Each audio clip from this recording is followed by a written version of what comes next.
Ah, salut les bricoleurs, c'est GG, j'espère que vous allez bien. Alors aujourd'hui je suis en train de faire un petit bassin dans mon jardin, tu vois. Tili. Alors je te montre un petit peu les étapes, les choses que j'ai achetées, tout ça pour le bassin. Donc première étape, bah déjà tu fais un trou, hein, tu fais un trou. Donc là on s'est dit tiens on va faire un petit parterre de fleurs avec des fraises et tout. Parce qu'à l'origine ici il y avait un mur avec un autre mur là avec des fleurs, enfin bref, on a tout cassé, on a fait une grande terrasse. Et puis comme on a décaissé un petit peu, j'avais le tractopelle, j'ai dit tiens on va faire un petit parterre, un bassin, une petite zone d'herbe comme ça, et puis ici une petite butte de fleurs qui va pousser. Alors pour faire le bassin bien sûr, j'ai réalisé un petit muret sur le côté, donc plus profond là-bas, avec il y aura à peu près je sais pas 30-40 cm d'eau, et puis après ça remonte légèrement ici et l'eau viendra affleurer ici le bord du béton. Voilà, donc les choses qu'il te faut pour faire le bassin, il faut pas grand chose hein, au final. Donc dans le fond, donc là il y a la terre, donc dans le fond je vais mettre un bout de polyane comme ça. Je vais mettre du sable, voilà, donc là il y a 20 euros de sable. Géotextile après sur le sable, voilà, que je vais dérouler correctement, bien le mettre sur le côté. Et après, parce que la bâche en PVC, je vais la faire venir ici jusqu'au bord et à l'intérieur quoi. Donc la bâche PVC, c'est ça. Voilà, bâche PVC 5 mm. Ça coûte pas trop cher, ça va. C'est pas de la grosse bâche EPDM à 100 euros le mètre carré. Là j'en ai eu pour... j'ai une bâche de 6 mètres sur 5. Et j'en ai eu pour 100 euros à peu près. Voilà. Donc je pense en moyenne pour faire un bassin comme ça, t'en as pour 200 euros en te débrouillant correctement.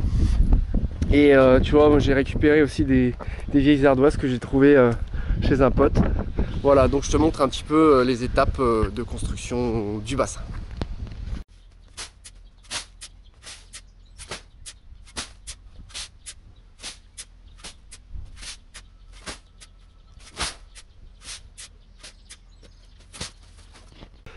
Donc tu vois, j'ai mis la bâche plastique. J'ai mis un petit peu de sable pour égaliser un petit peu en dessous. Tu vois, histoire s'il y a des pics ou quoi, que ça traverse juste le plastique, le gros plastique, mais que ça vienne pas traverser le sable et le géotextile. Voilà, donc bon, tout seul c'est un peu galère hein, parce qu'il y a un peu de vent, donc là j'ai mis le géotextile sur les côtés. Et je vais essayer de dérouler ma bâche, et je vais commencer je pense que je vais mettre un fond d'eau dans le bassin pour que l'eau vienne bien plaquer dans l'angle autour, et que je puisse bien tirer ma bâche et venir correctement enficher ma bâche sur le côté du muret là. Et pareil là, donc je pense que au fur et à mesure que le bassin va se remplir, va falloir que je fasse les côtés propres, ici tout ça, pas se précipiter hein, surtout, voilà, c'est comme une piscine que tu gonfles. Au fur et à mesure que l'eau elle se remplit, bah tu tires la bâche pour pas qu'il y ait de pliure et tout, voilà, je te montre ça.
Bon, bien sûr, c'est de l'eau récupérée avec l'eau de pluie, hein.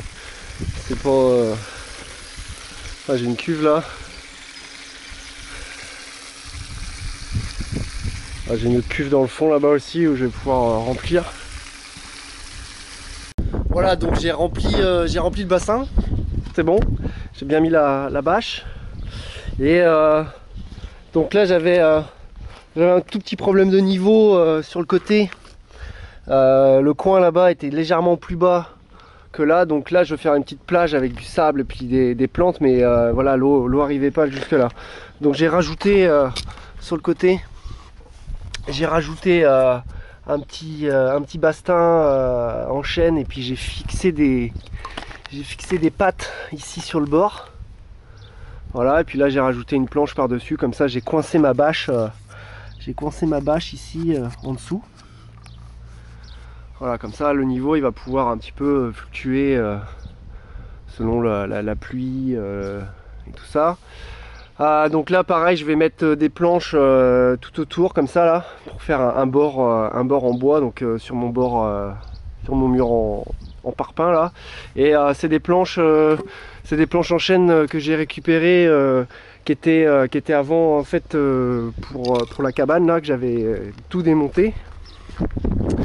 Donc voilà, recyclage un petit peu des belles planches en chêne, ça va faire rustique, ça va faire sympa, ça va faire un petit cadre autour quoi. Donc les planches, voilà les planches, et je mets un petit coup de rabot.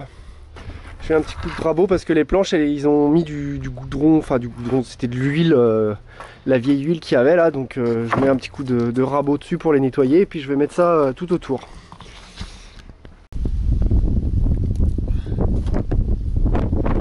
Voilà pour fixer les planches sur le côté là.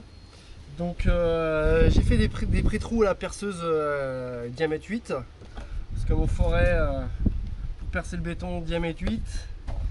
Et après j'ai des chevilles comme ça que je mets dans le béton, et je perce,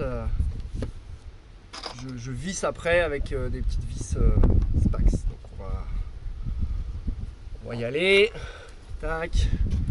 Donc toujours mettre une autre planche, donc commencer là, et puis après mettre la planche qui suit là, celle-là. Et bon, celle-là n'est pas fixée, mais il faut que je la mette pour voir à peu près au niveau du bord là, si elle dépasse un petit peu, parce que voilà, elle dépasse légèrement pour cacher un petit peu la bordure là. Et tu vois, hop, donc j'ai coupé ma bâche, et j'ai rentré ma bâche sur le côté du mur comme ça, avec une bêche pour pas que ça me gêne sur le côté. Hop, on va percer.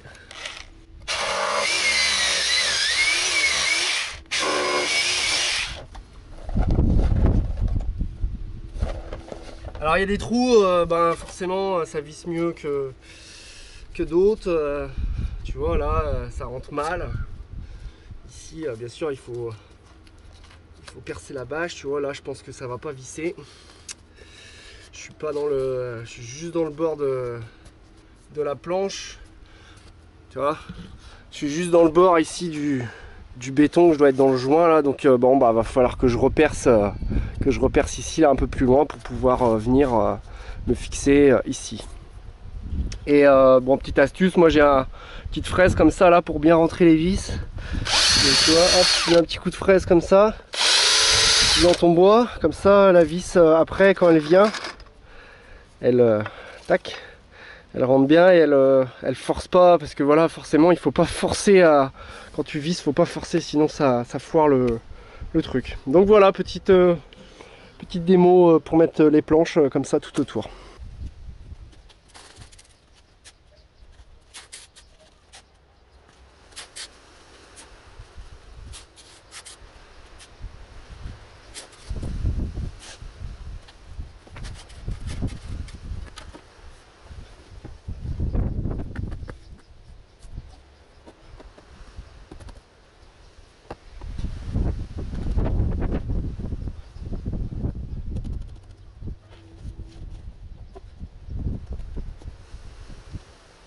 Et voilà une belle bordure. Donc là je vais rajouter Je vais rajouter de la terre, comme ça va faire une zone humide un petit peu pour mettre des plantes. Et puis après bah, il y aura d'autres plantes avec plus d'eau. Tu vois, il y a différentes hauteurs, donc là ici il y aura des nénuphars où il y a besoin de plus d'eau, et puis après il y aura des plantes où il y aura moins besoin d'eau. Donc là je vais rajouter un peu de terre et un petit peu de sable encore. Ça on va faire une mini plage quoi. Voilà, la mini plage est finie. On a été chercher un petit peu des plantes qu'on a trouvées au bord des petits étangs, des ruisseaux. Mon voisin avait des petites plantes d'eau qu'on a récupérées, donc c'est assez sympa. Après ici là donc j'ai tout un système pour récupérer l'eau de pluie là-bas, et il faut que je creuse pour mettre le tuyau pour pouvoir avoir un système qui remplit le bassin et tout ça. Donc voilà, c'est cool. Projet terminé et ça va être sympa. On va attendre que les grenouilles se mettent dedans. Voilà, bisous, à plus, ciao ciao.